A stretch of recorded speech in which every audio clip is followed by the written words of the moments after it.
बिस्मिल्लाहिर्रहमानिर्रहीम। अस्सलाम वालेकुम डियर स्टूडेंट्स, अगर आपने चैनल को सब्सक्राइब नहीं किया तो जल्दी से सब्सक्राइब कर लें ताकि इससे मुतालिक और भी इंफॉर्मेटिव और अच्छी वीडियोस आप तक पहुंचती रहें। आज का हमारा टॉपिक है ionic bond. Ionic bond chemical bond की एक टाइप है। कल हमने पढ़ी थी केमिकल बॉन्ड के टाइप्स। तो जैसे कि इसके नाम से ज़ाहिर है आयनिक बॉन्ड, ये वो वाला बॉन्ड है जो आयंस के मिलने से बनता है। जब आयंस आपस में मिलते हैं तो आयनिक बॉन्ड बनता है। और हमें पता है कि आयंस कब बनते हैं। आयंस या इलेक्ट्रॉन देने से बनते हैं या इलेक्ट्रॉन लेने से बनते हैं। जब हम इलेक्ट्रॉन को कोई एटम इलेक्ट्रॉन देता है तो पॉजिटिव आयन बनता है, और जब कोई एटम इलेक्ट्रॉन लेता है तो नेगेटिव आयन बनता है। बिल्कुल यहाँ भी यही हिसाब होगा कि एक एटम इलेक्ट्रॉन देकर पॉजिटिव आयन बनाएगा, दूसरा एटम वही इलेक्ट्रॉन लेकर नेगेटिव आयन बनाएगा। यानी ये ऐसा बॉन्ड है जो ट्रांसफ़र ऑफ इलेक्ट्रॉन से बनेगा, इलेक्ट्रॉन की मुंतकिली से बनेगा। इलेक्ट्रॉन मुकम्मल तौर पर एक एटम से निकल जाएगा और दूसरे एटम के पास चला जाएगा। जब दोनों पॉजिटिव और नेगेटिव आयंस बन जाएंगे तो पॉजिटिव और नेगेटिव आयंस आपस में कम्बिनेशन कर लेंगे, आपस में मिल जाएंगे, जिससे हमारे पास आयनिक बॉन्ड बन जाएगा। तो आयनिक बॉन्ड ऐसा बॉन्ड होता है जो दो एटम्स के दरमियान कंप्लीट ट्रांसफ़र ऑफ इलेक्ट्रॉन से बनता है। ट्रांसफ़र का मतलब है कि एक एटम इलेक्ट्रॉन दे देता है, छोड़ देता है, यानी इलेक्ट्रॉन उससे निकल जाता है और वही इलेक्ट्रॉन दूसरा एटम जो है वो एक्सेप्ट कर लेता है। अब हमने ये देखना है कि कौन सा एटम इलेक्ट्रॉन लेगा और कौन सा एटम इलेक्ट्रॉन देगा। उससे पहले हम आयनिक बॉन्ड को डिफाइन कर लेते हैं। द बॉन्ड फॉर्म, वो वाला बॉन्ड जो बनता है due to complete transfer of electron, electron की मुकम्मल मुंतकिली की वजह से, मुकम्मल ट्रांसफ़र की वजह से, from one atom to another, दो एटम्स के दरमियान बनने वाला बॉन्ड जो इलेक्ट्रॉन की कंप्लीट ट्रांसफ़र की वजह से बने। यानी एक एटम इलेक्ट्रॉन दे और दूसरा ले ले, और वो एक एटम से इलेक्ट्रॉन जाएगा और दूसरे के पास दूसरा उसे एक्सेप्ट करेगा। तो ऐसा बॉन्ड जो दो एटम्स के दरमियान कंप्लीट ट्रांसफ़र से बने उसे हम कहते हैं आयनिक बॉन्ड।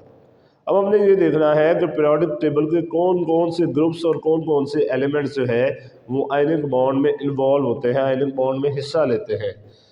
ग्रुप 1 और ग्रुप 2 एलिमेंट्स, जिन्हें हम मेटल्स भी कहते हैं, हमने पीरियोडिक टेबल पढ़ते वक्त पढ़ा था। ग्रुप 1 को हम अल्कली मेटल्स कहते हैं और ग्रुप 2 को हम अल्कलाइन अर्थ मेटल्स कहते हैं। अब ये इनका इलेक्ट्रो पॉजिटिव करेक्टर बहुत ज़्यादा होता है। इलेक्ट्रो पॉजिटिव का मतलब है वो तमाम एटम्स जो आसानी से इलेक्ट्रॉन दे सके, वो ये सारे क्या होते हैं, इलेक्ट्रो पॉजिटिव होते हैं। इलेक्ट्रो पॉजिटिव का मतलब जो बड़ी आसानी से इलेक्ट्रॉन दे दें, यानी जिनके इलेक्ट्रॉन देने की सलाहियत बहुत ज़्यादा हो। तो ग्रुप 1 और ग्रुप 2 एलिमेंट्स इलेक्ट्रो पॉजिटिव होते हैं, ये इलेक्ट्रॉन देते हैं, इनमें इलेक्ट्रॉन देने की सलाहियत होती है। जबकि ग्रुप 15 से ग्रुप 17 तक ऐसे एलिमेंट्स हैं जो कि क्या होते हैं जी, इलेक्ट्रो नेगेटिव होते हैं।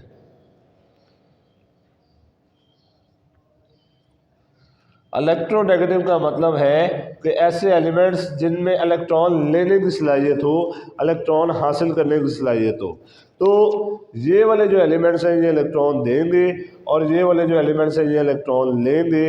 ये पॉजिटिव आयंस बनाएंगे क्योंकि ये इलेक्ट्रॉन देंगे, ये नेगेटिव आयंस बनाएंगे क्योंकि ये इलेक्ट्रॉन लेंगे। ठीक है, पॉजिटिव आयन और नेगेटिव आयन मिलकर आयनिक बॉन्ड बनाएंगे, और ये मैंने लिखा है, ये बॉन्ड बनता है कंप्लीट ट्रांसफर ऑफ इलेक्ट्रॉन। इनसे इलेक्ट्रॉन मुकम्मल तौर पर निकलेगा, इनके पास आएगा और आयनिक बॉन्ड बनेगा। अब इसे हमने एक मिसाल से समझना है, एग्जाम्पल से समझना है, और वो एग्जाम्पल है formation of NaCl, sodium chloride का बनना। NaCl क्या है, कॉमन सॉल्ट है, आम नमक है जो हम घरों में खाते हैं खाना पकाने में। तो ये किस तरह बनता है, सोडियम मेटल जब क्लोरीन के साथ रिएक्ट करती है तो NaCl बनता है। ये एक जनरल रिएक्शन है कि सोडियम मेटल क्लोरीन के साथ रिएक्ट करती है तो NaCl बनता है। जो मैंने आपको वो बात की थी ना कि पहले और दूसरे ग्रुप के एलिमेंट्स और ग्रुप 15 से 17 के एलिमेंट्स मिलते हैं, तो सोडियम जो है ग्रुप 1 का एलिमेंट है।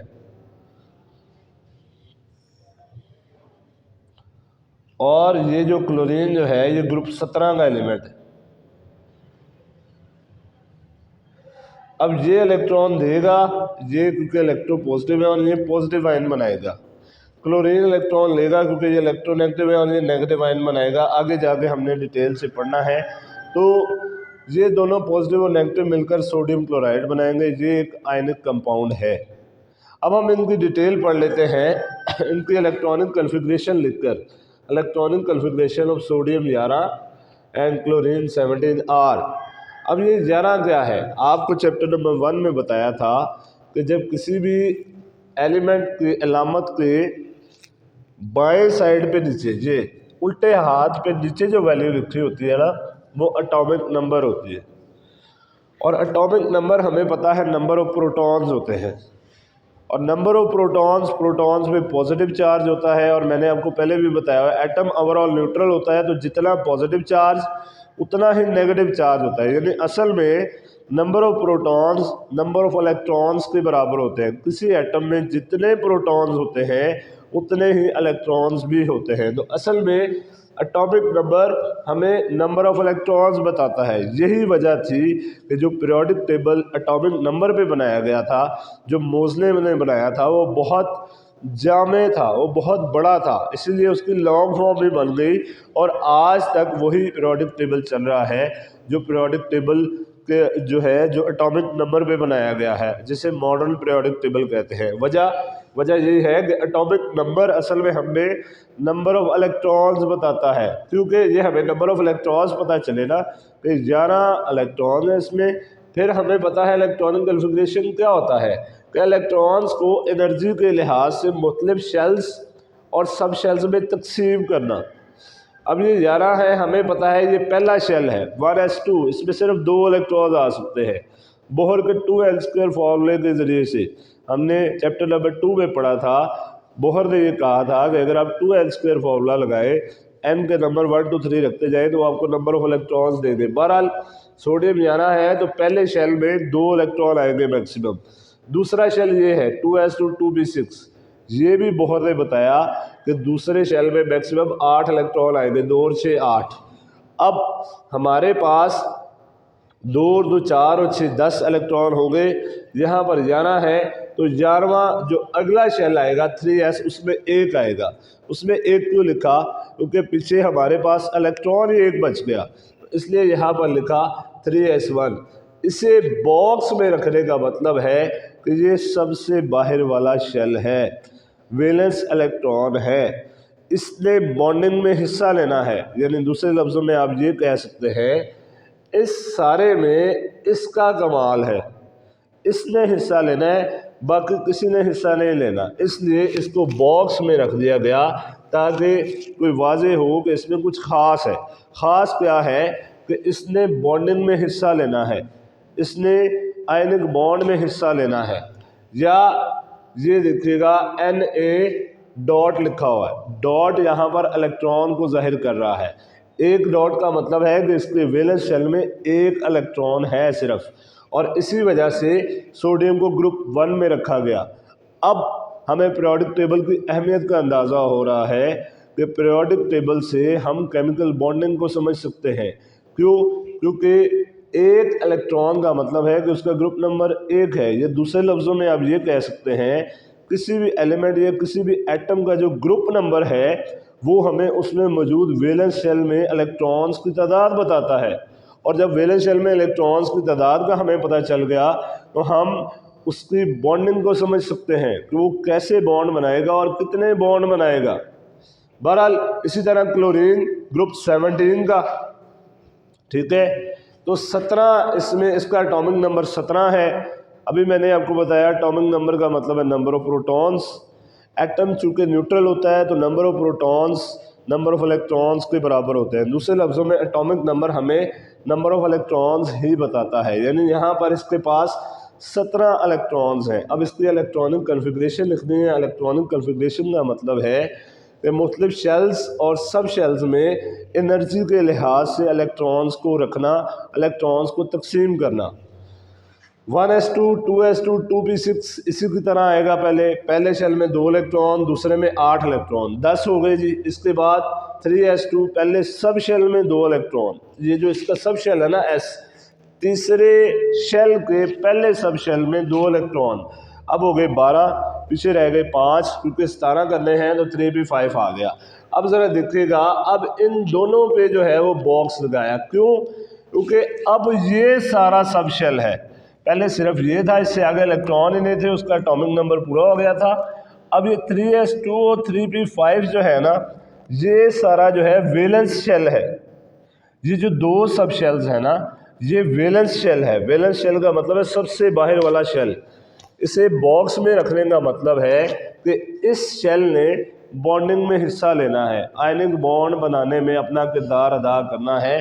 बाकी जो पीछे हैं इनका कोई किरदार नहीं होगा, सिर्फ इसने जो है बॉन्डिंग में हिस्सा लेना है। 3s2 3p5 ये भी वैलेंस शेल है किसका? सोडियम का।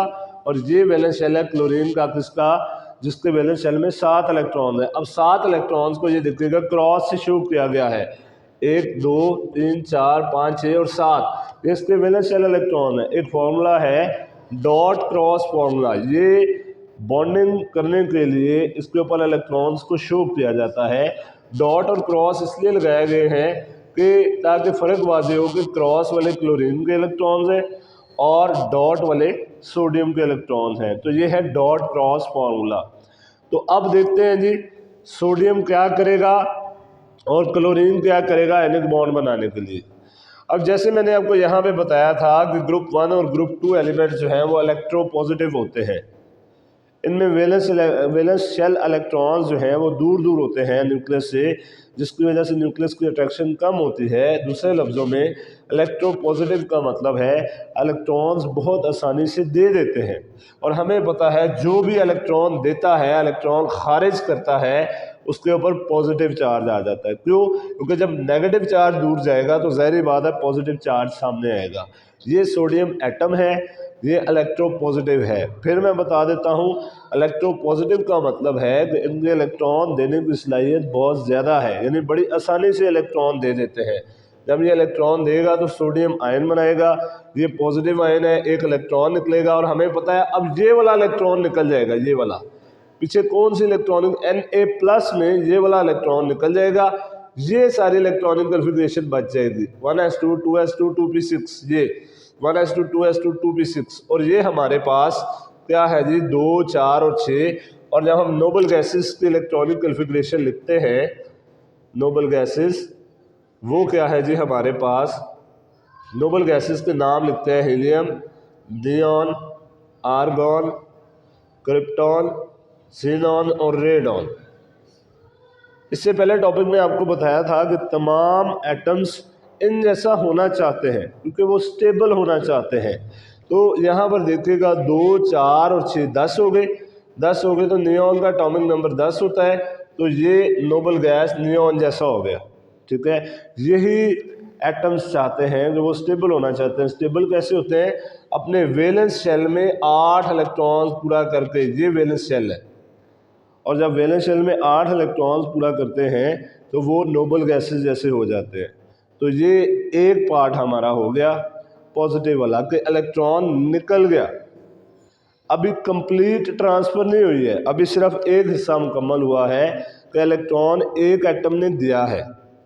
ये जो इलेक्ट्रॉन दिया होगा ना, यहाँ पर क्लोरीन 7 इलेक्ट्रॉन लिए खड़ा है, 2 4 6 और 1 7। अब इसकी भी ये ख्वाहिश है कि मैं अपना ऑक्टेट जो है वैलेंस शेल मुकम्मल कर लूँ। किस तरह मुकम्मल करेगा? ये 8 इलेक्ट्रॉन पूरे करके।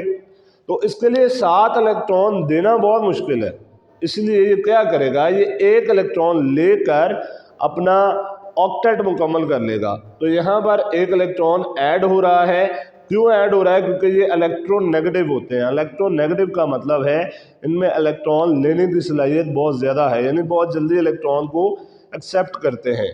ये क्लोरीन एटम है, ठीक है, ये इलेक्ट्रॉन इसमें आएगा और यहाँ आप देखिएगा ये डॉट है। डॉट का मतलब है ये इलेक्ट्रॉन सोडियम वाला है।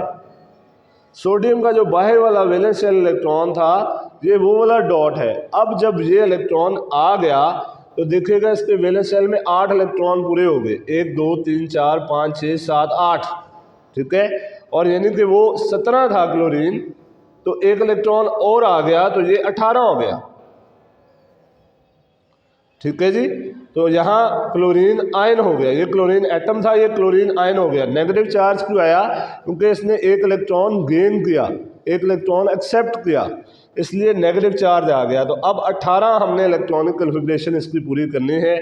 2 और 2 4 और 6 10, एक शेल ये है और एक शेल ये है, 2 शेल हो गए जी, 10 इलेक्ट्रॉन हो गए। 3s2 12 हो गए, 12 और 6 18। अब इसका ये जो बाहर वाला शेल है ना, ये वाला, ये मुकम्मल हो गया। क्यों मुकम्मल हो गया? क्योंकि इसके वैलेंस शेल में 8 इलेक्ट्रॉन पूरे हो गए। और यहाँ से हमने नोबल गैसेस की लिस्ट में देखा कि जब 18 इलेक्ट्रॉनिक कन्फिग्रेशन हो जाती है तो वो आर्गॉन जो है वो नोबल गैस बन जाती है। और तमाम एटम्स यही चाहते हैं कि वो नोबल गैसेस जैसे हो जाए। नोबल गैसेस जैसे कैसे होते हैं? अपना वैलेंस शेल में ऑक्टेट मुकम्मल करके, ऑक्टेट का मतलब है 8 इलेक्ट्रॉन्स पूरे करके। आप देख रहे हैं 2 4 6 और 8 इलेक्ट्रॉन्स पूरे हो गए। अब ये 2 आयन्स हमारे पास बन गए, सोडियम आयन और क्लोरीन आयन। अब ये अपने आप को मज़ीद स्टेबलाइज करने के लिए क्या करेंगे? एक दूसरे के साथ मिल जाएंगे। क्यों मिलेंगे? क्योंकि ये कुदरती रूल है, जहाँ भी ऑपोजिट चार्जेस होते हैं वो एक दूसरे को अट्रैक्ट करते हैं, एक दूसरे को अपनी तरफ खींचते हैं। तो जैसे ही ये एक दूसरे के करीब आएंगे ये फ़ौरन एक दूसरे के साथ मिल जाएंगे फोर्स ऑफ अट्रैक्शन की वजह से। तो सोडियम आयन और क्लोराइड आयन मिलकर NaCl बनाएंगे, सोडियम क्लोराइड, जो कि एक आयनिक कंपाउंड है। आयनिक कंपाउंड कौन से होते हैं? वो वाले कंपाउंड्स जिनमें आयनिक बॉन्ड पाया जाता है, या वो वाले कंपाउंड्स जो आयनिक बॉन्ड से मिलकर बनते हैं। आयनिक बॉन्ड किस तरह बना और आयनिक बॉन्ड क्या होता है, ये सारा आपने इस वीडियो में देखा और समझा। उम्मीद है आपको समझ आई होगी। चैनल को जल्दी से सब्सक्राइब कर लें। आप लोगों की मोहब्बतों और चाहतों का बहुत बहुत शुक्रिया।